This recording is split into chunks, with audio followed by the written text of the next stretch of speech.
کہ وہ اسٹیج پر آئیں اور چند اہم گزارشات آپ مومنین کی سماعتوں کی نظر کریں. محمد والے محمد صلوات.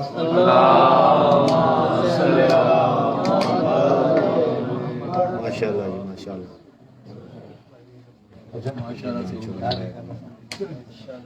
محمد والے محمد پلان پر صلوات. محمد والے محمد. میں سب تو پہلے آج کی مناسبت اور جشن عید میلاد النبی کے سلسلے تمام بھائیوں کو مبارکباد پیش کرتا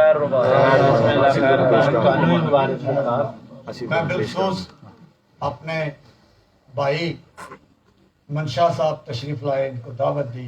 ماشاءاللہ انہوں نے بہت اچھا کلام پیش کیا. ان کا میں صرف شکریہ ادا کرنے کے لیے آیا ہوں تاکہ ان کو میں نے دعوت دی، بڑی دور سے آئی ہیں. ماشاءاللہ آئندہ بھی انشاءاللہ ایسے موقع پر ہم آپ کو دعوت دیتے رہیں گے اور آپ ہماری محفل میں ضرور تشریف لایا کریں.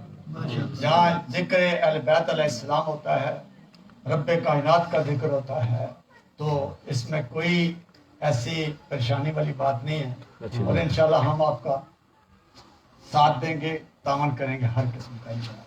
میں اس کے ساتھ ہی ہمارے علامہ صاحب جرمن سے تشریف لائے ہیں، خاصا سفر کر کے آئے ہیں، تو میں آپ ان کو دعوت دوں گا. جناب سید بکار حیدر قمی صاحب آپ تشریف لائیں اور آج کی مناسبت سے اہل بیت علیہ السلام کا ذکر فرمائیں. محمد والے محمد صلوات.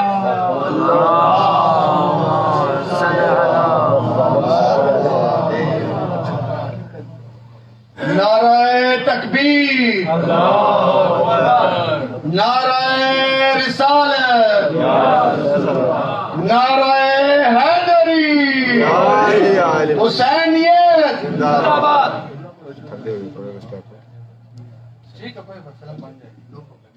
جی میں لگایا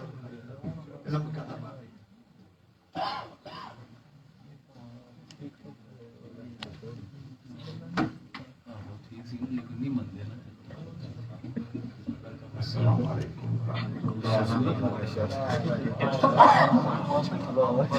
تمام مومنین برادران، تمام مسلمین کی خدمت میں آج کے حوالے سے مبارکباد پیش کرتا ہوں. خیر مبارک.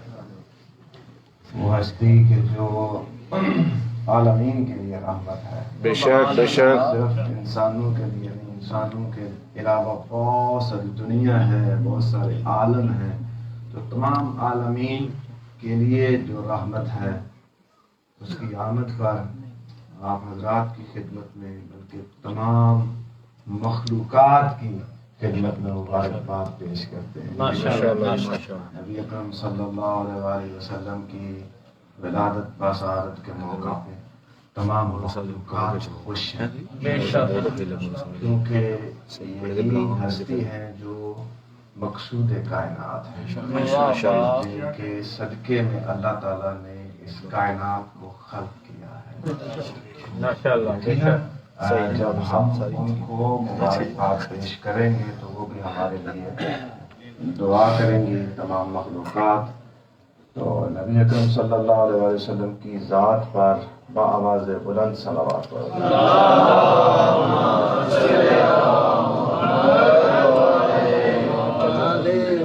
اور ایک اور عظیم ہستی امام جعفر صادق،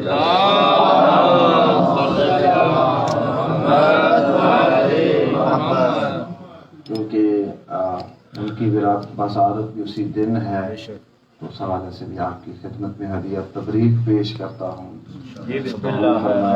اور ان کی ذات پہ بھی بآواز بلند صلوات.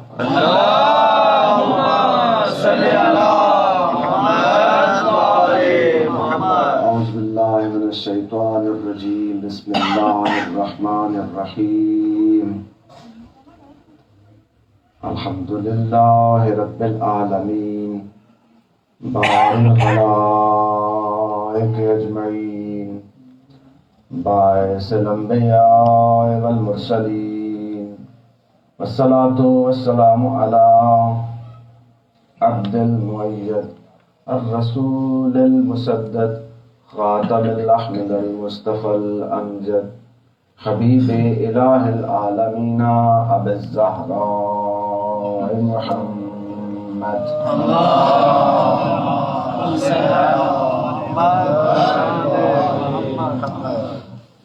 والصلاة والسلام على أهل بيته الطيبين الطاهرين المعصومين المنتجبين المخدومين ولعنة الدائمة على أعدائهم أجمعين.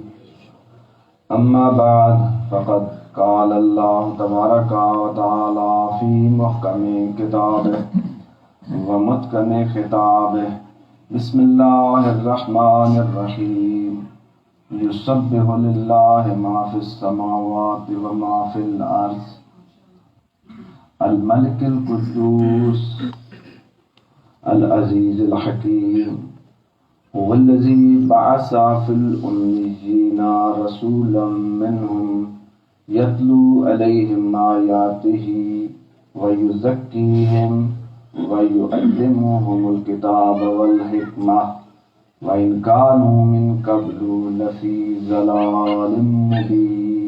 صلوات اللهم صل على محمد. جیسا کہ میں نے شروع میں عرض کیا کہ اور اشعار میں بھی برادر اور دیگر جو نعت خوان ہیں وہ پڑھ رہے تھے کہ نبی اکرم صلی اللہ علیہ وآلہ وسلم کی ذات پر وہ کہ جو نوراً علی نور ہیں، یہ خاکی کی کیا بساط ہے کہ وہ ان کی شان اور عظمت کو بیان کر سکے. وہ ہستی کہ اگر ہم یہ ان کے بارے میں بیان کرنا چاہیں کہ وہ مثلا کب سے ہیں، تو علماء بیان کرتے ہیں کہ اللہ کے نبی خود فرماتے ہیں کہ میں اس وقت نبی تھا، کنت نبیًا وآدم بین الماء والطین. میں اس وقت بھی نبی تھا جب ابھی آدم علیہ السلام مٹی اور پانی کے درمیان. بلکہ میں ایک حدیث پڑھ رہا تھا کہ اللہ کے نبی کو 12 حجابات میں سے گزارا گیا اور وہ 12 حجابات ایک حجاب میں 12,000 سال رہے، دوسرے حجاب میں 11,000 سال رہے، تیسرے حجاب میں 10,000 سال رہے. تو اسی طرح وہ اعداد جو ہیں وہ کم ہوتے جاتے ہیں. تو اللہ کے نبی جو ہیں وہ کسی حجاب میں سبحان ربی الاعلیٰ کرتے رہے، کسی حجاب میں وہ سبحان ربی العظیم کا ورد کرتے رہے. یعنی عالم ارواح میں اللہ کے نبی نے یہ تمام اذکار کیے اور یہ نور جو ہے ذکر کرتا ہوا آگے صلب آدم میں منتقل ہوتا ہے. تو ہم انسانوں کے بس میں یہ نہیں ہے کہ ان کے اوصاف کو یا ان کی کماحق کو شان جو ہے اس کو بیان کر سکیں یا اس ذات کو. ہم خود نبی اکرم صلی اللہ علیہ وآلہ وسلم فرماتے ہیں کہ ما عرفنی الا اللہ وعلی، میں رسول کو جس طرح سمجھنے کا حق تھا کسی نے نہیں سمجھا، یا مرتضیٰ نے سمجھا ہے یا خدا نے سمجھا. سبحان اللہ. تو ہم کہیں کہ عام انسانوں سے ان کی مثال بھی نہیں ہم دے سکتے، وہ اپنی مثال آپ ہیں. تو بہرحال اللہ کے نبی کی شان اور عظمت ہم لوگوں کے بس میں نہیں ہے، لیکن اس کے باوجود ہم کو حکم دیا گیا ہے کہ ہم ان کو پہچانیں، ان کی معرفت حاصل کریں. بہت اچھا جملہ علامہ نکن مرحوم مرفوع نے فرمایا، خدا ان کی مغفرت فرمائے، ان کے درجات بلند کرے. تو انہوں نے کہا تھا کہ ہم لوگوں کے بس میں نہیں ہے.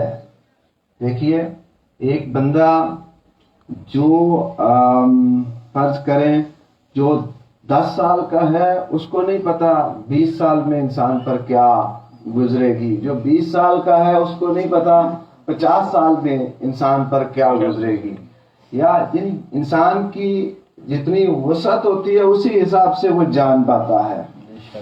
تو وہ ہستیاں جن کا علم جو ہے ہمارے حساب میں نہیں ہے، جن کے اوصاف کے بارے میں معصومین فرماتے ہیں کہ اگر درخت کلمے بن جائیں، اگر دریا سیاہیاں بن جائیں، اگر جن و انس لکھنے والے ہوں تو درختوں سے بنی ہوئی کلمیں ختم ہو جائیں گی، سیاہیاں ختم ہو جائیں گی، لیکن ان کے فضائل ختم نہیں ہوں گے۔ اس قدر ان کے فضائل ہیں، اس قدر ان کے مناقب ہیں، لیکن علامہ صاحب کا یہ جملہ کہ اس کے باوجود کیا ہمیں اپنے گھر میں بیٹھ جانا چاہیے اور معرفت حاصل نہیں کرنی چاہیے؟ میں کہوں کہ مجھے کوئی ضرورت نہیں ہے کہ میں کہاں اور وہ کہاں، اس لیے خاموشی۔ کیا مجھے ان کی معرفت حاصل کرنے کی طرف توجہ نہیں کرنی چاہیے؟ یہ اللہ کا حکم ہے کہ میرے نبی کو پہچانو، میرے نبی کے پیچھے چلو، میرے نبی کی بات مانو۔ ظاہری بات ہے انسان پہچانے گا تبھی ان کی پیروی کرے گا، تبھی ان کے نقش قدم پہ چلے گا، اس کے بغیر تو نقش قدم پر نہیں چل سکتا۔ تو کچھ لوگ جو ہیں یہ سوچتے ہیں کہ ہم کیسے معرفت حاصل کر سکتے ہیں۔ علامہ صاحب نے ان کے لیے ایک بہترین جملہ ارشاد فرمایا تھا، دیکھو یہ کبھی ہو نہیں سکتا کہ جو سوئی کا سوراخ ہے اس میں پورے کا پورا سمندر آ جائے، یہ ممکن نہیں ہے، یہ ناممکن ہے کہ سوئی کے سوراخ میں پورے سمندر کو بند کر دیا جائے۔ لیکن جب آپ سوئی کو سمندر میں ڈال دیتے ہیں تو جتنا سوئی کا سوراخ ہوتا ہے اتنا پانی اس کے اندر آ جاتا ہے۔ بس وہ کہتے ہیں تمہارے ذمہ یہ لازمی قرار دے دیا گیا ہے کہ تم نبی و آل نبی کی معرفت حاصل کرنے کے لیے اس معرفت کے دریا میں چھلانگ لگا دو، جتنا تمہارا ظرف ہوگا اتنا معرفت حاصل ہوگا۔ نعرہ تکبیر، نعرہ رسالت، سب بولو نعرہ حیدری۔ جتنا ظرف ہوگا اتنی معرفت ہو جائے گی میرے دوستو عزیزو۔ لیکن یہ کہنا کہ جناب میں معرفت نہیں حاصل کر سکتا ہوں اور میں ان کے پیچھے بھی نہیں چل سکتا ہوں، کیونکہ ان کی پیروی کریں تو جناب کمبر کریں، ان کی پیروی کریں تو مقداد کریں، ان کی پیروی کریں تو سلمان فارسی کریں، تو میں یقیناً اس میں کوئی بات نہیں، میں ان جیسا تو نہیں بن سکتا ہوں اور نہ ہی میں ایسا سوچ سکتا ہوں کہ میں ان جیسا ہو جاؤں گا، لیکن انہوں نے کچھ نمونے تو دیے ہیں، مقداد کی شکل میں، کمبر کی شکل میں، ابو ذر کی شکل میں، سلمان محمدی کی شکل میں، ایسے نمونے دکھائے ہیں کہ ان کے راستے پر چلو اور اپنی ڈائریکشن نہ بدل جاؤ، اس لیے کہ تم اگرچہ تھوڑا آہستہ چلو گے لیکن جب اسی طرف جا رہے ہوگے جدھر نبی اور آل نبی جا رہے ہیں تو ایک نہ ایک دن منزل پر پہنچ جاؤ گے،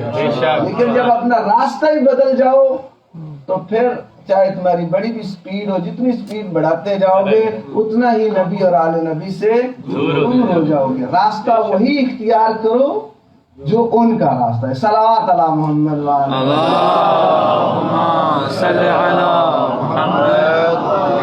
محمد۔ خالق کائنات اس ہستی کی شان کو بیان کس انداز سے کر رہا ہے؟ فرماتا ہے یسبح للہ ما فی السماوات و ما فی الارض الملک القدوس العزیز الحکیم۔ تسبیح کرتی ہے اللہ کی ہر وہ چیز جو زمین میں ہے، ہر وہ چیز جو آسمان میں ہے۔ سبحان اللہ، سبحان اللہ۔ توجہ فرما رہے ہیں، ہر چیز جو زمین و آسمان میں اللہ کی تسبیح کرتی ہے۔ اب جب ہر چیز کہا جائے گا یسبح للہ ما فی السماوات و ما فی الارض، تو اس میں وہ چیزیں یعنی انسان کو تو اختیار دیا گیا ہے کہ وہ چاہے کرے چاہے نہ کرے، لیکن باقی جو چیزیں ہیں، باقی جتنی بھی مخلوقات ہیں وہ مجبور ہیں عبادت کرنے پر، وہ مجبور ہے اللہ تعالیٰ کی تسبیح کرنے پر۔ چاند اللہ کی تسبیح کر رہا ہے، سورج اللہ کی تسبیح کر رہا ہے، ستارے اللہ کی تسبیح کر رہے ہیں، اللہ کی بات مان رہے ہیں، ہر وہ چیز جو زمین و آسمان میں ہے اس کی تسبیح کر رہی ہے۔ بے شک ملتا ہے کہ اللہ کے نبی مسجد نبوی میں جہاں پر مدینہ میں خطبہ دیا کرتے تھے، تو جب مسجد کی تعمیر نو ہوئی، پہلے وہ جس جگہ پر خطبہ دیتے تھے وہاں پر ایک ستون تھا لکڑی کا۔ بسم تو اللہ۔ جب تعمیر نو ہوئی تو جگہ تبدیل ہو گئی جہاں پر وہ کھڑے ہو کر خطبہ دیتے تھے۔ تو کسی صحابی نے عرض کی، یا نبی اللہ، رات کو میں مسجد میں آیا تھا، مسجد میں رونے کی آواز آتی ہے، مسجد میں سے رونے کی آواز آتی ہے۔ تو اللہ کے نبی نے فرمایا وہ ستون میری جدائی میں رو رہا ہے، اس سے تھوڑا سا دور ہو گیا ہے، اس وجہ سے رو رہا ہے۔ تو نبی کی معرفت تو لکڑی بھی رکھتی ہے، لکڑی بھی اس ہستی کی جدائی کو برداشت نہیں کر سکتی، اس سے دوری برداشت نہیں کر سکتی۔ بس یاد رکھیے، جو بندہ بھی ان کی سیرت یا ان کے راستے سے یا ان کی محبت سے دور ہو جاتا ہے وہ لکڑی سے بھی بدتر ہے، کیونکہ لکڑی کے پاس معرفت ہے، وہ لکڑی سے بھی کیا گزرا ہے تو انسان، لیکن کا خشب مسندہ، سوکھی ہوئی لکڑی۔ کچھ لکڑیاں تار ہوتی ہیں اور کچھ خشک ہوتی ہیں، وہ خشک لکڑی ہے۔ فرما رہے ہیں میرے دوستو عزیزو، سورہ منافقون جا کے پڑھ کے دیکھیے گا، کا خشب مسندہ، کہ وہ ان کی مثال ان لوگوں کی جو ادھر سے سنتے ہیں اور ادھر سے نکال دیتے ہیں، پاس بیٹھے رہتے ہیں، پھر بعد میں جا کے پوچھتے ہیں ابھی کیا کہا تھا، ہمیں سمجھ ہی کوئی نہیں آئی، یا میں تو نہیں اس سے اتفاق کرتا جو ابھی انہوں نے بات کی ہے، بڑی عجیب سی بات کر دیا، مجھے تو سمجھ نہیں آ رہی۔ بس اذا جاءك المنافقون قالوا نشهد انك لرسول الله والله يشهد ان المنافقين لكاذبون۔ اللہ تعالیٰ فرماتا ہے میرا نبی، یہ جو تمہارے پاس منافقین آتے ہیں اور آ کے بیٹھ کے کہتے ہیں کہ ہم گواہی دیتے ہیں کہ تو اللہ کا رسول ہے، میں اللہ ہو کے گواہی دے رہا ہوں کہ یہ جھوٹ بول رہے ہیں، میں اللہ ہو کے گواہی دے رہا ہوں کہ یہ جھوٹ بول رہے ہیں۔ وجہ فرما رہے ہیں یہ جھوٹ بول رہے ہیں، کہتے ہیں جو زبان پہ ہے وہ دل میں نہیں ہے۔ میرے دوستو عزیزو، جب ایسی صورتحال ہو جائے تو ایسے لوگوں کی مثال سورہ منافقون میں اللہ سبحانہ و تعالیٰ نے دی ہے کہ یہ کا خشب مسندہ، یہ سوکھی لکڑیاں ہیں۔ تو میرے دوستو عزیزو، لکڑی بھی نبی سے پیار کرتی ہے، ہر وہ چیز جو زمین و آسمان میں ہے وہ اللہ کی تسبیح کرتی ہے، اللہ کا ذکر کرتی ہے۔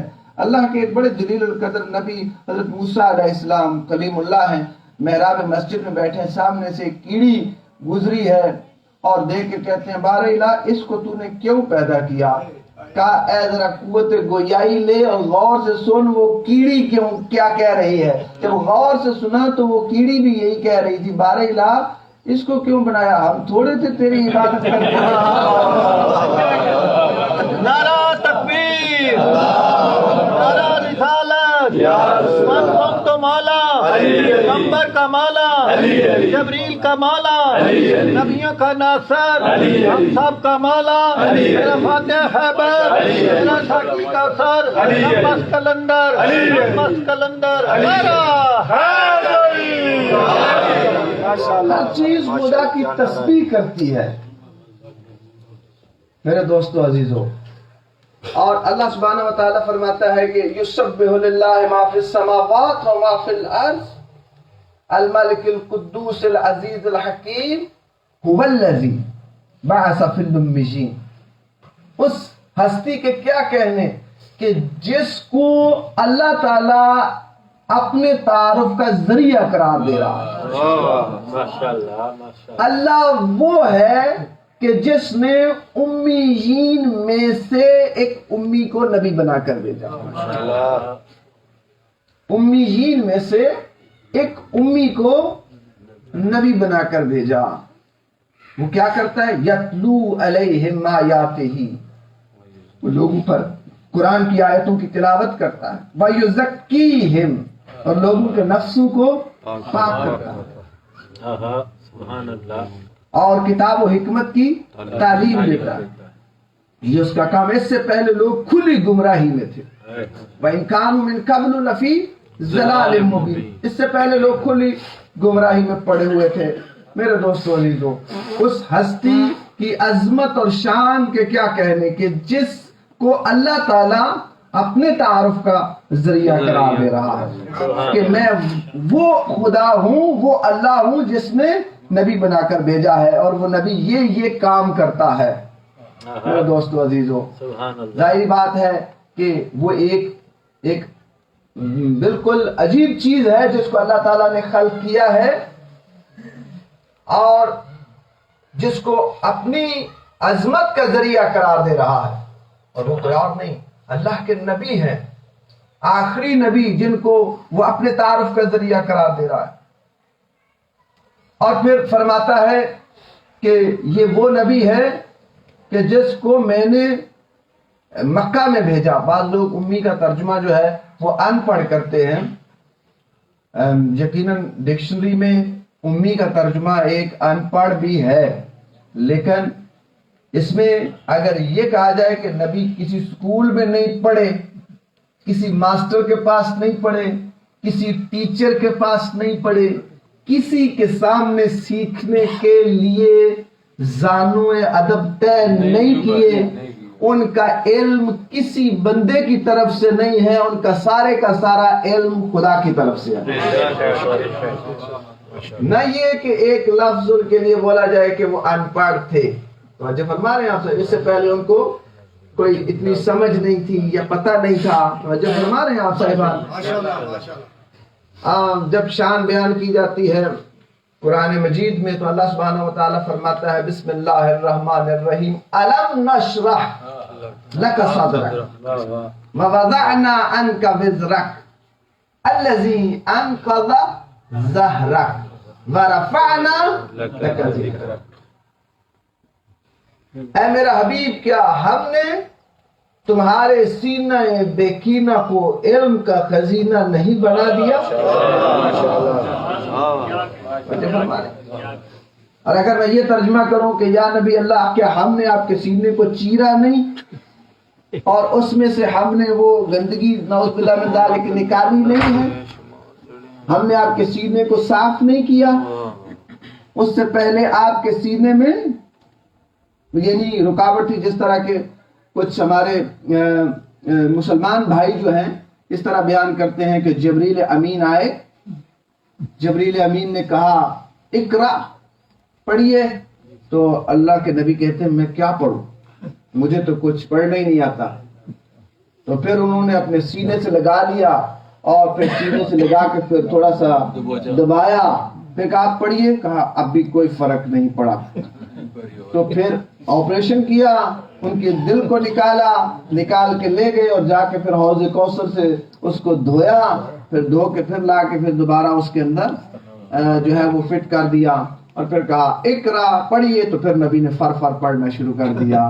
توجہ فرما رہے ہیں آپ صاحبان، اس کا ترجمہ ظاہراً یہ درست نہیں، وہ کن فیکون کا مالک ہے، وہ جس کو اپنے تعارف کا ذریعہ قرار دے رہا ہے، وہ ہستی کے جس کے بارے میں وہ یہ کہہ رہا ہے کہ تجھے بھیجا اس لیے ہے یتلو علیہم آیاتہ، تیرا کام یہ ہے کہ تو لوگوں پر قرآن کی آیتیں پڑھے۔ کیا جس کو قرآن کی آیتیں پڑھنے کے لیے بھیجا ہے وہ ایسا ہوگا جس کو پڑھنا نہیں آتا ہوگا؟ اور اس کے دوسرا کام بتا رہا ہے وَيُزَكِّيهِمْ، اور تیرا دوسرا کام یہ ہے کہ لوگوں کے نفسوں کو کرنا۔ کیا اس کے خود اپنے پاس کوئی غلاظت ہوگی یا اپنے پاس کچھ، چاہے وہ ایک نقطے کے برابر ہی کیوں نہ ہو، کیا ایسا ہوگا؟ وَيُزَكِّيهِمْ، اس کا کام یہ ہے کہ وہ لوگوں کے نفسوں کو پاک کرے، اس کا کام بتا رہا ہے کہ وہ طاہر ہے، وہ پاک ہے، اس کا کام بتا رہا ہے کہ وہ عالم ہے، وہ قاری ہے، وہ پڑھنے والا ہے، وہ جانتا ہے۔ یعنی ہمارا یہ عقیدہ ہے مسلمانوں کا کہ ہم یہ عقیدہ رکھتے ہیں کہ نبی کا پورا علم من جانب رب جلیل ہے اور محتاج آپریشن جبریل نہیں۔ صلوات علی محمد۔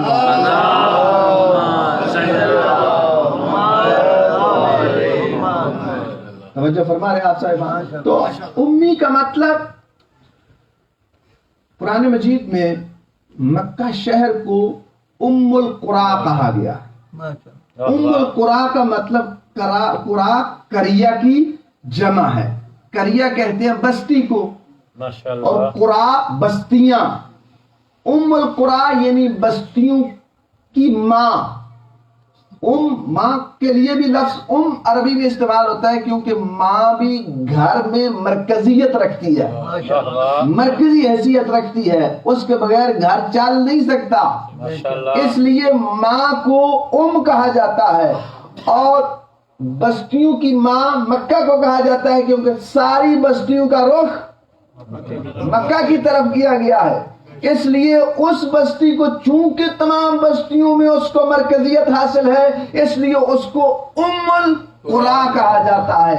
اور جس طرح گجرات کے رہنے والے کو کہتے ہیں گجراتی، جو فرما رہے ہیں آپ سے، ملتان کے رہنے والے کو کہتے ہیں ملتانی، تو مکہ کے رہنے والے کو مکی، مدینہ کے رہنے والے کو مدنی، ام القرا کے رہنے والے کو امی کہتے ہیں، اس لیے کہا گیا امیین میں سے ایک امی کو نبی بنا کر بھیجا۔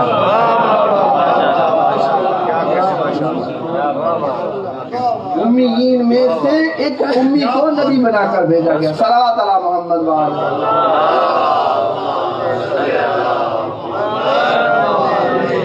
یعنی اگر اور سادہ کروں، مکے میں رہنے والوں میں سے ایک مکے کے رہنے والے کو نبی بنا کر بھیجا گیا۔ تو اس میں نبی کی شان ہے، اس میں ان کی عظمت ہے، نہ کہ ان پڑھوں میں سے ایک ان پڑھ کو، ان پڑھوں میں سے ایک ان پڑھ کو نبی بنا کر بھیجا گیا۔ تو میرے دوستو، یہ تو کوئی شان نہ ہوئی، یہ تو کوئی عظمت نہ ہوئی۔ تو اللہ فرما رہا ہے کہ ہم نے تیرے سینہ بیکینہ کو علم کا خزینہ نہیں بنا دیا، اور پھر فرمایا کہ ہم نے وہ بوجھ جس نے تمہاری کمر کو بوجھل بنا دیا تھا، اس بوجھ کا اٹھانے والا وزیر تمہیں عطا نہیں کر دیا۔ رفعنا لک ذکرک، اور پھر ہم نے کیا تمہارے ذکر کو بلندی نہیں بخشی۔ میرے دوستو عزیزو، کتنا ذکر بلند ہے نبی اکرم صلی اللہ علیہ وآلہ وسلم کا۔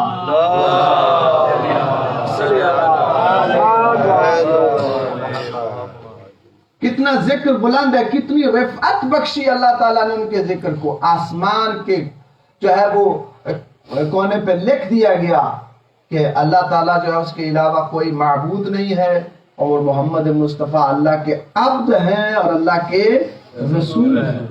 توجہ فرما رہے ہیں۔ تو فرمایا کہ یہ ان کے ذکر کو بلند کیا گیا۔ نہ جمعے کا خطبہ مکمل ہوتا ہے جب تک رسول پر صلوات نہ بھیجی جائے، اس کی رسالت کا اقرار نہ کیا جائے، نہ نماز مکمل ہوتی ہے، نہ تشہد مکمل ہوتا ہے، نہ اذان مکمل ہوتی ہے، نہ اقامت مکمل ہوتی ہے جب تک اشہد ان محمد رسول اللہ نہ کہا جائے۔ نہ اذان مکمل، نہ اقامت مکمل، نہ نماز مکمل، نہ ہی تمہارا جمعہ کا خطبہ مکمل، بلکہ اگر کہا جائے کہ اس ہستی کا ذکر جو ہے وہ نہ کیا جائے، اس کا قلبی اور لسانی طور پر اقرار نہ کیا جائے، تو تیرا پورے کا پورا اسلام جو ہے وہ خطرے سے دوچار ہو جاتا ہے۔ اس لیے وہ ہستی جن کا ذکر اللہ تعالیٰ نے اس قدر بلند کیا کہ خود خالق فرما رہا ہے کہ وَرَفَعْنَا لَكَ ذِكْرَكَ، اور وہ بلند اور عظیم ہستی جو ہے جب اس کے ذکر کو بلند کرنا چاہ رہی ہے تو کوئی ابو لہب ان کے ذکر کو پست نہیں کر سکتا، کوئی ابو جہل ان کے ذکر کو پست نہیں کر سکتا۔ دنیا کے ابو لہب مل جائیں تو ان کے ذکر کو پست نہیں کر سکتے۔ میرے دوستو عزیزو، فرمایا کہ کیا ہم نے میرا حبیب وہ بوجھ جس نے تمہاری کمر کو بوجھل بنا رکھا تھا اس کا اٹھانے والا وزیر عطا نہیں کر دیا؟ وزر کہتے ہیں بوجھ کو اور وزیر کہتے ہیں بوجھ کو اٹھانے والا۔ اسی لیے تاریخ میں جب پہلی دفعہ اللہ کے نبی نے کلمہ لا الہ الا اللہ سنانے کے لیے اپنے رشتہ داروں کو بلایا، 40 افراد جمع ہوئے اور ان کے لیے مولا کائنات کو فرمایا کہ یا علی ایک بکرا ذبح کر لیں، اور بکرا ذبح کیا گیا اور پکایا گیا اچھے طریقے سے، اور 40 لوگ کھانے والے تھے، چکھنے والے نہیں تھے، کھانے والے تھے، پورا پورا بکرا کھانے والے تھے، اور کھاتے جا رہے ہیں کھاتے جا رہے ہیں، ختم ہی نہیں کر رہا۔ یہ پہلا معجزہ تھا کہ ایک بکرا، اور بندے بھی وہ ہیں جو آدھا آدھا بکرا کھا جاتے تھے، ایک بکرا ختم نہیں ہو رہا ہے۔ مجھے فرما رہے ہیں، اور فرمایا جب کھا چکے سارے پہلے دن تو ایک دفعہ اللہ کے نبی بات کرنے کے لیے اٹھے اور ادھر سے ابو لہب اٹھا۔ اس نے کہا اس نے مجھے لگتا ہے تم سب چپ کر کے بیٹھے ہوئے ہو، اس نے تمہارے اوپر جادو کر دیا ہوا ہے، یہ بہت بڑا جادوگر ہے کہ اتنے لوگوں کو اکٹھا کر کے چپ کر کے بٹھا دیا ہے۔ ایک دیکھو آپ نے ابھی دیکھا ایک بکرا کیسے سارے کھا سکتے تھے، اس نے جادو کے ذریعے سے یہ سارا کام کر دیا۔ تو ادھر سے اٹھا اور لوگوں میں جو ہے وہ بد نظمی پیدا کر دی، سب کو بھگا کے لے گیا۔ دوسرے دن جناب ابو طالب نے پھر دعوت دی اور کہا کہ اے میرے بھتیجے پریشان نہ ہو، میں کل پھر ان کو بلا لوں گا۔ کل پھر بلایا اور پھر ان کے لیے کھانا بنایا گیا، پیش کیا گیا، سب کھا چکے۔ پھر ادھر سے ابو لہب اٹھا، پھر بھڑکا کے سب کو لے گیا۔ اور جب تیسرے دن ایسا ہی کیا تو ایک مرتبہ جناب ابو طالب انہوں نے ہاتھ بڑھا کے ایک مرتبہ اس کو کہا اسکت اجلس، خاموش ہو جا اور بیٹھ جا۔ اس کو بٹھایا اور دوسرے ہاتھ سے اپنے بھتیجے کا ہاتھ پکڑا اور کہا قم یا سیدی و یا مولائی،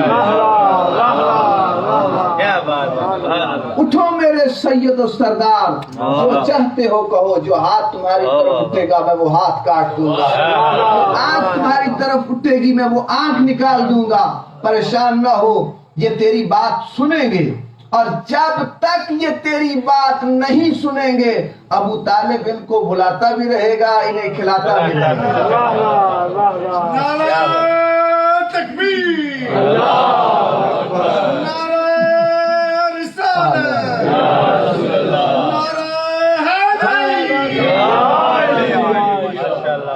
عجیب بات ہے کہ جب رسول خدا کی زندگی کے بارے میں بیان کیا جائے گا تو جناب ابو طالب کا ذکر تو باہر آئے گا ہی آئے گا۔ برائے خشنودی سرکار ابو طالب علیہ السلام پر خلوص بلند تر صلوات۔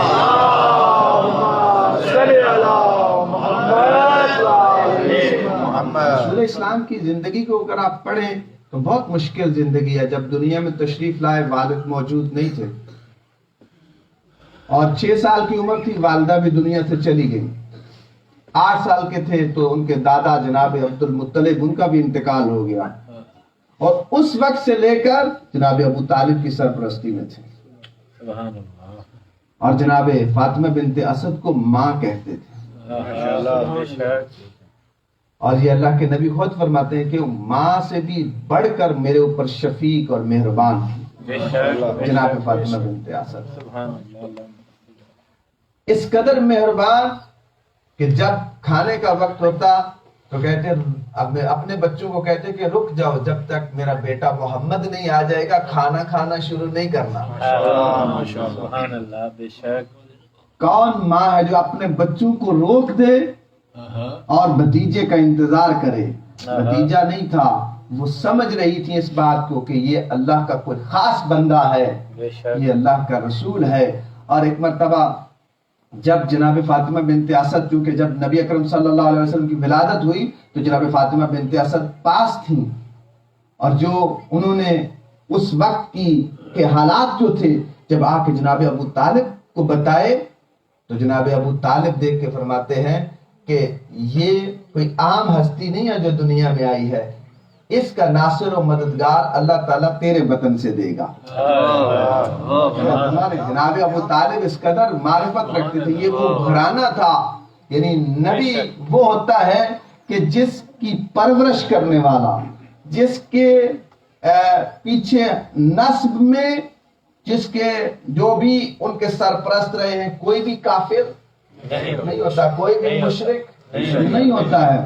تو اللہ کے نبی کے آباء و اجداد میں سے، چاہے ان کے والد، ان کے دادا پردادا جتنے بھی ہیں، کوئی بھی ایسا نہیں تھا جو دین پر، سارے دین ابراہیمی پر آ رہے تھے اور اس پہ عمل بھی کر رہے تھے۔ میرے دوستو عزیزو، جناب ابو طالب اور جناب فاطمہ بنت اسد نے اپنے بچوں سے زیادہ چاہا رسول خدا۔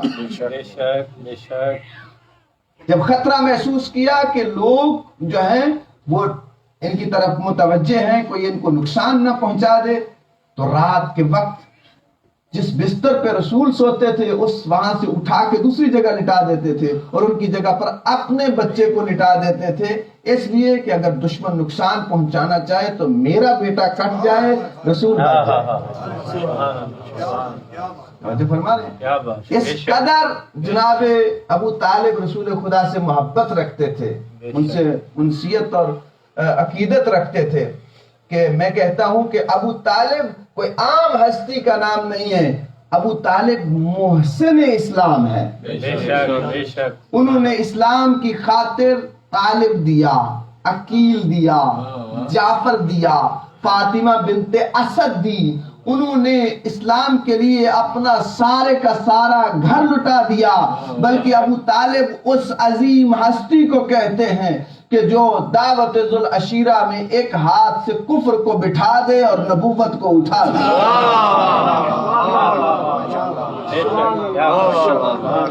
یہ فرمایا قم یا سیدی و یا مولائی، یہ جملہ قابل غور ہے کہ اے میرے سید و سردار، اے میرے مولا۔ جب نبی اکرم صلی اللہ علیہ وسلم نے فرمایا جو میری مدد کرے گا، میں اللہ کا رسول ہوں، جو میری مدد کرے گا وہ میرا وسیع ہوگا، ہو وسیعی و وزیری و خلیفتی، جو میرا بوجھ اٹھائے گا، وزر بوجھ کو کہتے ہیں نا، تو جو میرا بوجھ اٹھائے گا وہ میرا وزیر ہوگا۔ تو اللہ تعالیٰ نے یہ فرمایا کہ کیا ہم نے تمہیں بوجھ اٹھانے والا نہیں دیا ہے، وہ وزیر ہے۔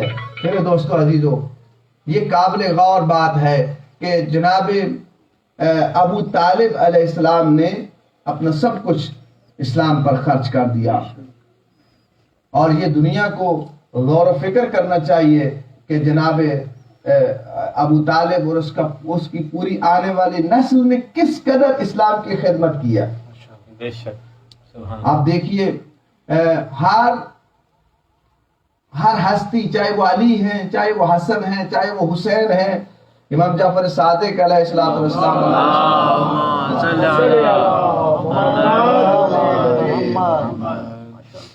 تو ہر ہستی نے دین اسلام کی اشاعت کے لیے بڑی سے بڑی قربانی دی ہے، اپنے آپ کو پیش کیا ہے، نہ یہ کہ مشکلات سے پیچھے ہٹے ہیں بلکہ مشکلات سے ٹکرائے ہیں۔ آج جو دین ہمارے پاس ہے، کئی ایک اہل سنت کے جو امام ہیں وہ امام جعفر صادق علیہ السلام کے شاگرد ہیں۔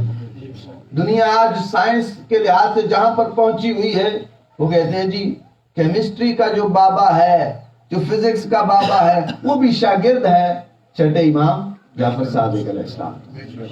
جو فرما رہے ہیں، تو یہ علم جس کے ذریعے سے آج دنیا ترقی کر رہی ہے، وہ علم بھی انہی کے گھر سے چلا۔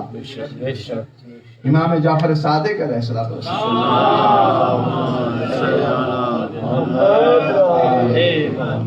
میں یہاں پر رک کر ایک بات تمام مومنین کی خدمت میں یاد کروں گا کہ دیکھیے، ہم اہل بیت کے چاہنے والے ہیں، ہم اسلام پر ہیں، تو ایک ٹائم تھا جب مسلمان علم کے لحاظ سے بلندی پر تھے۔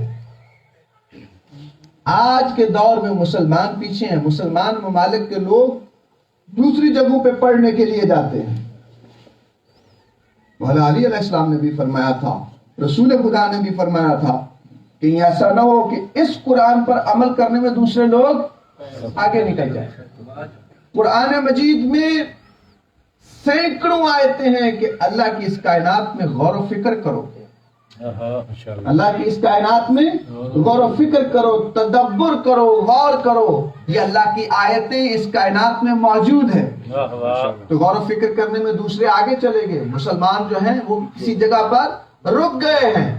مسلمانوں کو چاہیے کہ علمی میدان میں آگے آئے، تاکہ وہ چیزیں جو میں معذرت کے ساتھ میں اپنے آپ کو بھی لکھوں گا، کیوں؟ اس لیے کہ ہمارے اس وقت وہ مدارس جہاں پر دین کی تعلیم دی جانی تھی، اس مدارس میں اب کون سے بچے بھیجے جاتے ہیں پڑھنے کے لیے جناب؟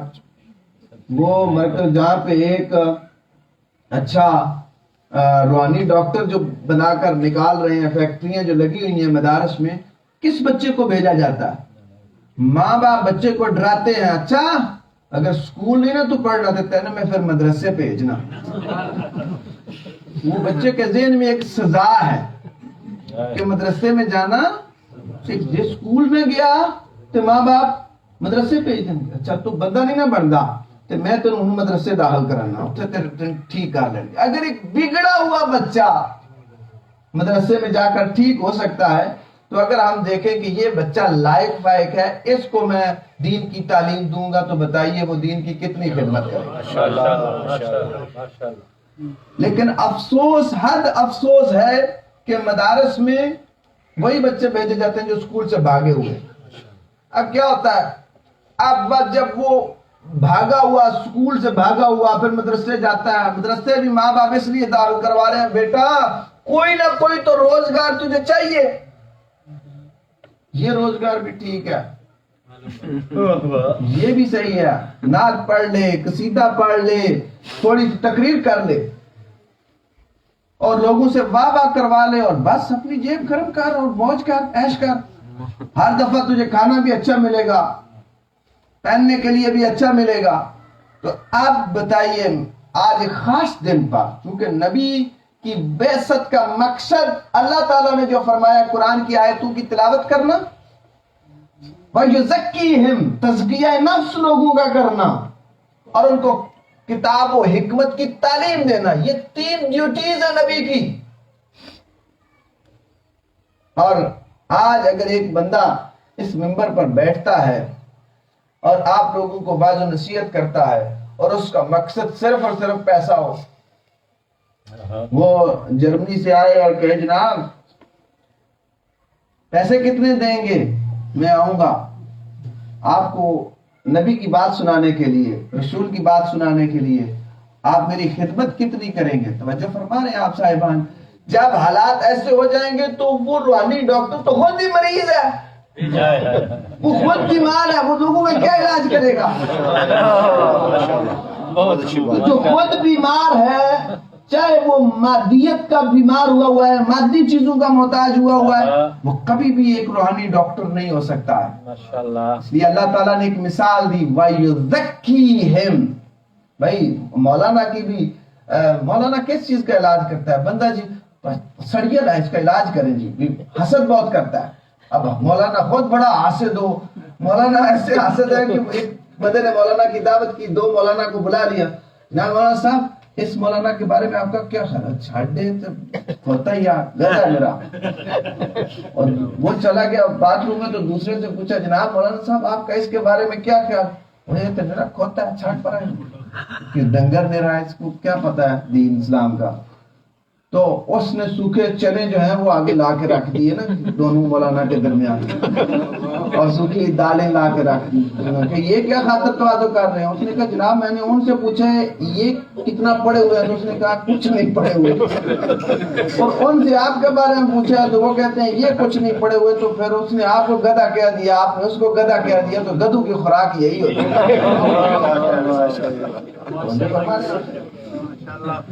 تو میرے دوستو عزیزو، اپنے بچوں میں سے اگر آپ اس یورپ میں، اس ملک میں چاہتے ہیں کہ آپ کی نسلیں اچھی ہو جائیں، تو اپنے بچوں میں سے جہاں پہ پیسے خدا کی راہ میں خرچ کرتے ہیں، اولاد کو بھی خرچ کریں۔ اپنی اولاد میں سے ایک لائق فائق ایک قابل بچہ جو ہے اس کو اس بات پہ قائل کریں اور وہ آپ کی آنے والی نسلوں کی تربیت کرے. ایک بلڈنگ ہم بناتے ہیں, ملین یورو لگا دیتے ہیں, لیکن ہم یہ نہیں سوچتے کہ اس بلڈنگ کو چلانے کے لیے ایک قابل ڈاکٹر بھی چاہیے, ایک بندہ بھی چاہیے جو اس کو چلائے. جہاں پر جو بچے ہمارے آتے ہیں ان کا ہم زبان ہو, وہ ان کے ساتھ بات کرے, بات ان کو سمجھ آئے کسی بھی زبان میں ہو. اگر ہم چاہتے ہیں کہ پنجابی میں ہو تو پھر پنجابی بچوں کو پڑھائیں. اگر ہم چاہتے ہیں اردو میں ہو تو پھر اردو بھی بچوں کو سکھائیں, لکھنی پڑھنی سمجھائیں. میں ہماری ایک وہ جو دوسری جماعت ہے, ایک احمدی جماعت ہے, وہ اردو سکھاتے ہیں. ان کو پتہ ہے ہماری ساری کتابیں جو ہیں اردو میں ہے, اس لیے اردو بچوں کو اسکول مسجد میں پڑھائی جانی چاہیے. تو جو کسی میں کوئی اچھی چیز ہو وہ لینی چاہیے. اس مرکز کا ایک مقصد یہ بھی ہونا چاہیے کہ آپ کا لٹریچر جس زبان میں بھی ہے وہ زبان بچوں کو لکھنی بھی آنی چاہیے, پڑھنی بھی آنی چاہیے. صلوات علی محمد.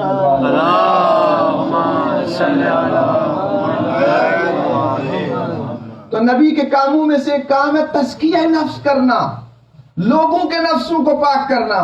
تو جب وہ خود ہی ادھر کچھ ہے تو پھر لوگوں کا وہ تزکیہ نفس کیسے کریں گے؟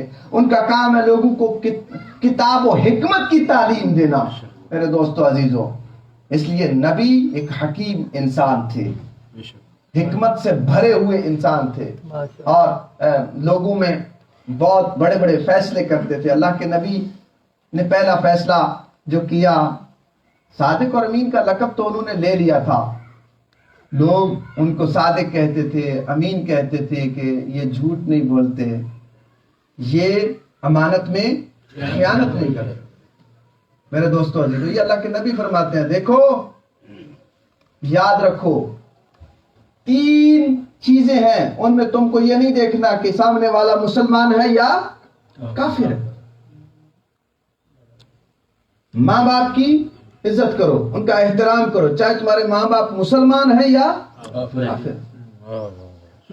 دوسرا فرمایا کہ جب کسی سے وعدہ کرو تو وعدے سے نہ مکرو, جس سے وعدہ کیا ہے وہ چاہے مسلمان ہو چاہے کافر. اور تیسرا اللہ کے نبی فرماتے ہیں کہ کسی کی امانت میں خیانت نہ کرو, جو امانت رکھنے والا ہے چاہے وہ مسلمان ہو یا کافر ہو. میرے دوستو عزیزو, اس لیے اپنے آپ کو اچھا مسلم بنانے کے لیے کچھ اوصاف اچھے مسلمان والی اپنے اندر پیدا کرنی چاہیے. اللہ کے نبی فرماتے ہیں یہ لوگوں کو اس وقت باتیں اچھی لگتی تھیں, کچھ جو اچھی فکر والے لوگ تھے, جب اللہ کے نبی کہتے تھے دیکھو مجھے چاہنے والا صحیح وہی ہے, صحیح مسلمان وہ ہے جس کے ہاتھ سے دوسرے لوگ محفوظ رہیں, جس کی زبان سے بھی دوسرے لوگ محفوظ رہیں. ہم نے اپنی زبان کو ایک تیر کمان بنایا ہوا ہے, بس جو میرے خلاف ہوگا ڈز مارا اس کو. میری زبان نہیں رکتی, میں کہتا ہوں جو بھی ہے جو میرے بارے میں کرے گا میں برداشت نہیں کروں گا. لیکن اللہ کے نبی جو دین کی تبلیغ کرنا چاہتے تھے, مدینے کی گلیوں سے گزرتے ہیں, کوڑا پھینکنے والے انتظار کر رہے ہوتے تھے.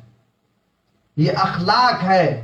اللہ کے نبی کے اخلاق کے بارے میں اللہ فرما رہا ہے انکا لعلی خلق عظیم, ہم نے آپ کو خلق عظیم کے اعلیٰ درجے پر فائز کیا ہے. مدینے کی گلی سے جب گزر ہوتا ہے تو عورتیں کوڑا پھینکتی ہیں. ایک بوڑھی عورت جو ہر روز دھوپ میں سڑتی رہتی تھی, انتظار کرتی رہتی تھی کہ اب نبی گزریں گے تو میں ان پہ کوڑا پھینکوں گی.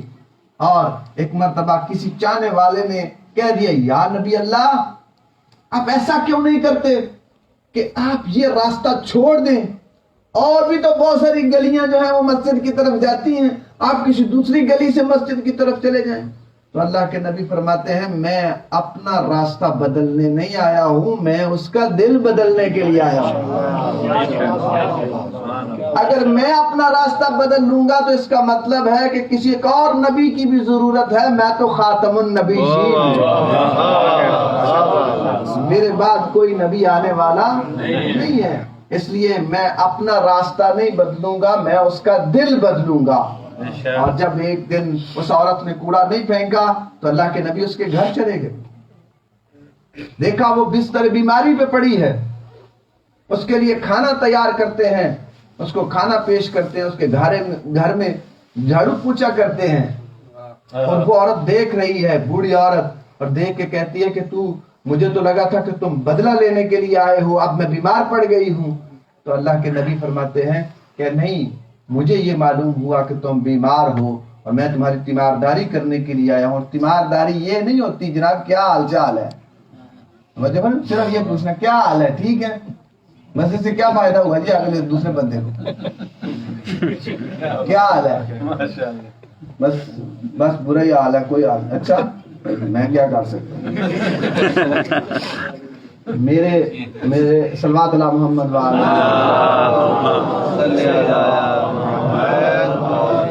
میرے پردادا جی نے ہم کو، میں نے اپنے دادا کو نہیں دیکھا ہے، پردادا کو دیکھا، ان کی عمر تقریباً 130 سال ہوئی ہے، تو وہ انہوں نے اپنا ایک واقعہ سنایا، کہا کہ ہمارا گھر کچا تھا تو ہمارے گھر میں بہت زیادہ بچے قرآن پاک پڑھنے کے لیے آتے تھے، بچے بچیاں، تو چھت پہ وہ بچیاں جو ہے وہ لیپ لگا رہی تھی، تو کچا مکان تھا، گر گیا، شتیر جو ہے وہ ٹوٹ گیا، تو آپ پریشان ہو گئے کہ 2 ہی کمرے تھے، آپ باہر بیٹھے ہوئے ہیں، چلو گرمی کا موسم باہر سو تو سکتے ہیں، تو جو بندہ آتا ہے شاہ جی کی حال چال ہے، ٹھیک ہو، بڑا افسوس ہوا تھوڑا شتیر ٹوٹ گیا، بس جو اللہ منظور سے چلا گیا۔ پھر دوسرا آیا، انہوں نے حال پوچھا، شاہ جی کی حال چال، تو کسی کو کوئی جانی نقصان تو نہیں، کوئی نقصان نہیں ہوا، بڑا افسوس ہوا تھوڑا شتیر ٹوٹ گیا۔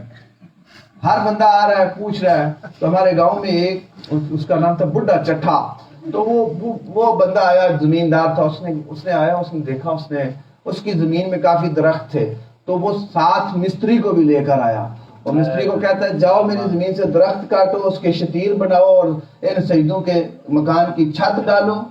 تو انہوں نے کہا پوچھنا تے اے ہوندا ہے،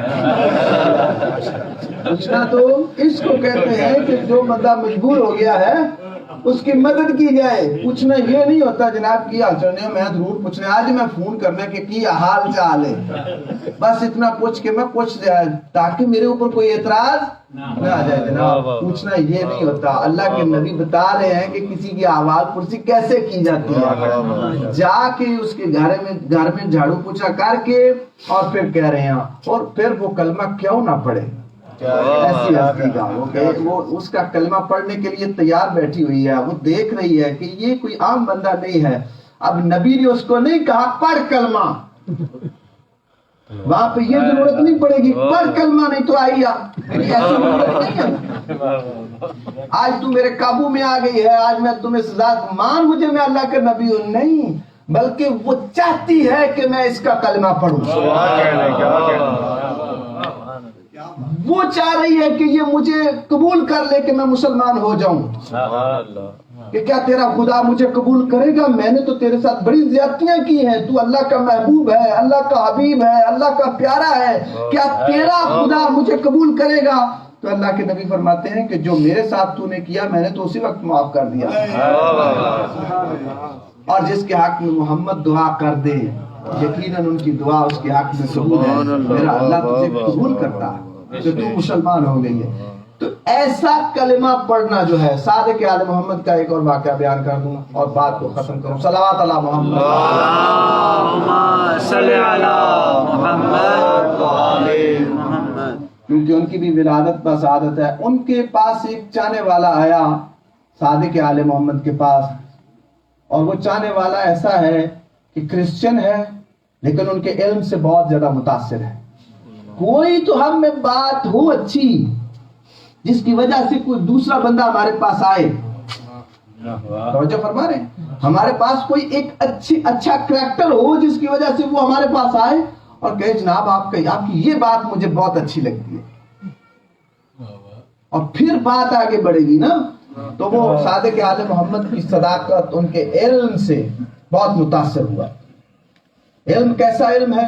ایک بندہ ہے جو کہتا ہے کہ میں نے کچھ کیڑے جو ہیں خلق کیے اور میں خالق بن گیا ہوں، لوگ کہتے ہیں اللہ خالق ہے لیکن میں نے بھی کچھ خلق کیا ہے۔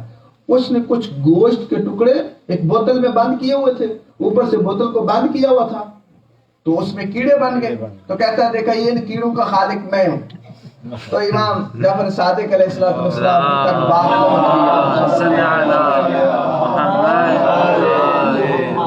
حاکم سارے پریشان تھے کہ اب کیا کریں. ایک بندے نے خالق ہونے کا دعویٰ کر دیا ہے.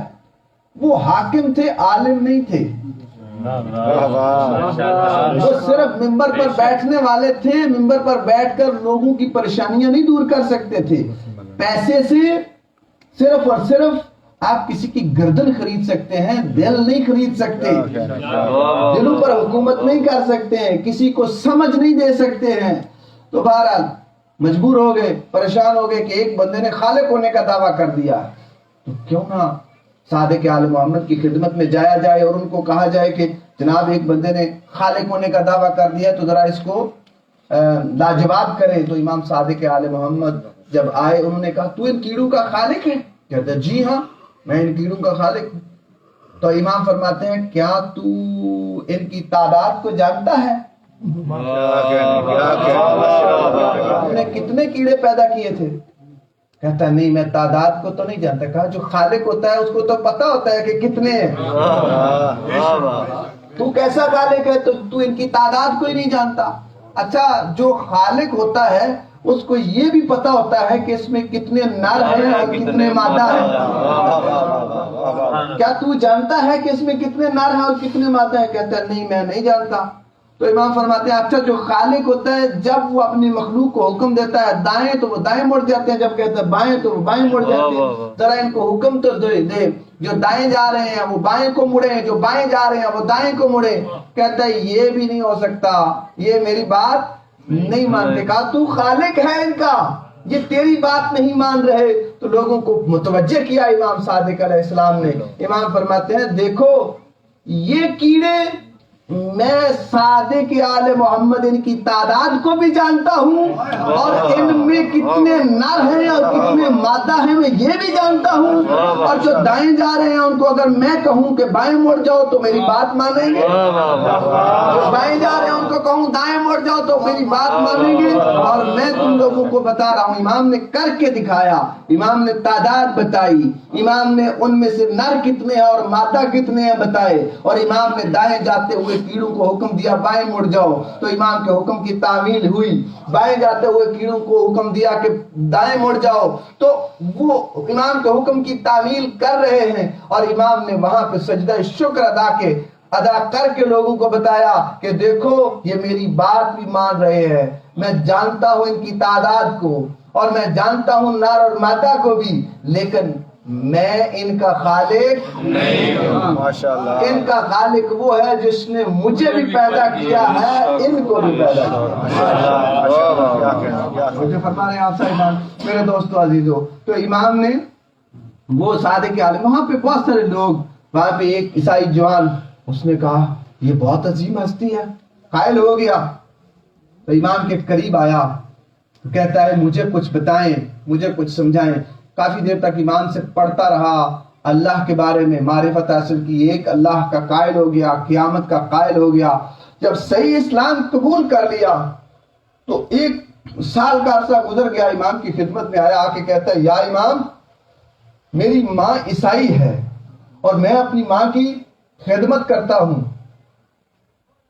کیا میں اپنی ماں کے ساتھ بیٹھ کر کھانا کھا سکتا ہوں؟ کیا میں اپنی ماں کے ساتھ بیٹھ کر جو ہے وہ ان کی خدمت کرتا ہوں؟ تو اس میں کوئی حرج تو نہیں؟ میرا دین اس بارے میں مجھے کیا کہتا ہے، رسول اسلام اس بارے میں کیا کہتے ہیں؟ کہا تیرا دین اب تجھے یہ حکم دے رہا ہے کہ پہلے تھا تو عیسائی، اب تو ہو گیا ہے مسلمان. عیسائیت میں کچھ اور حکم ہوگا، لیکن اسلام میں یہ حکم ہے کہ تو نے اپنی ماں کی پہلے سے زیادہ خدمت کرنی ہے. اس نے اپنی ماں کی خدمت کرنا شروع کی. کچھ عرصہ گزرا تو ماں نے خود ہی پوچھ لیا بیٹا پہلے تو میری اتنی خدمت نہیں کرتا تھا، اب تو میری خدمت کیوں کر رہا ہے؟ تو اس بچے نے دیکھ کے عرض کی میری ماں میں نے ایک نیا دین لیا ہے اور وہ اسلام ہے. اسلام محمدی لیا ہے، اور اس اسلام میں یہ حکم ہے کہ ماں کی خدمت کرو، چاہے ماں مسلمان ہے چاہے ماں کافر ہے۔ تو اس کی ماں نے کہا کہ بیٹا یہ دین میں بھی لینا چاہتی ہوں، یہ دین میں بھی لینا چاہتی ہوں۔ تو وہ اپنی ماں کو لے کر پھر صادق آل محمد کی خدمت میں آیا، میری ماں اب مسلمان ہونا چاہتی ہے، اس کو کلمہ پڑھا دیں۔ تو امام نے اس کو کہا نہیں کہ مسلمان بن، بلکہ امام کی ایک بات پہ ایک چاہنے والے نے عمل کیا اور دوسرے بندے نے دیکھا اور وہ امام کی خدمت میں آ گیا کلمہ پڑھنے کے لیے۔ مجھے فرما رہے ہیں میرے دوستو عزیزو، اگر ہم چاہتے ہیں کہ اختیار غیر میں دوسرے لوگ ہم سے متاثر ہوں تو ایک ہی طریقہ ہے، وہ جو طریقہ رسول کا ہے، وہ طریقہ جو آل رسول کا ہے، اس کو اپنائیں اور لوگوں کو اپنے قریب کریں تاکہ ہم ان کو ان کا پیغام سنا سکیں، ان کا میسج ان کو دے سکیں۔ انشاءاللہ خدا کی بارگاہ میں ہم التجا کرتے اس بابرکت موقع میں، اللہم صلی علی محمد وآل محمد بحق محمد وآل محمد۔ بار الہ ہماری اس مختصر سی عبادت کو اپنی بارگاہ میں مقبول فرما، بار الہ ہم سب کی صفوں میں اتحاد پیدا فرما، بار الہ بحق محمد و اہل بیت محمد تمام مسلمانان عالم کو آپس میں اتحاد و اتفاق کی دولت سے مالا مال فرما، حاضرین کی دلی حاجتیں اپنی بشریت پوری فرما، بار الہ بحق محمد و اہل بیت محمد جتنے بھی مومنین مومنات پریشان حال ان کی پریشانیاں دور فرما، بے روزگاروں کو نیک روزگار عطا فرما، جو بے اولاد ہیں صالح اولاد عطا فرما، جو مریض ہیں شفاء کاملہ عاجلہ عطا فرما، جو تنگ دست ہیں ان کے رزق حلال میں اضافہ فرما، بار الہ بحق محمد و اہل بیت محمد سب مومنین کے گھروں پہ رحمتوں کا نزول فرما، مومنین کے گھروں کو شر شیاطین سے محفوظ فرما، بار میں امام کا ظہور جلد از جلد فرما، ہم سب کو ان کے جان ساروں میں سے شمار فرما۔ ربنا تقبل منا انك انت السميع العليم بحق زہرا و ابیہا و بعلہا و بنیہا، رب صلی علی محمد و آل محمد۔ نعرہ تکبیر۔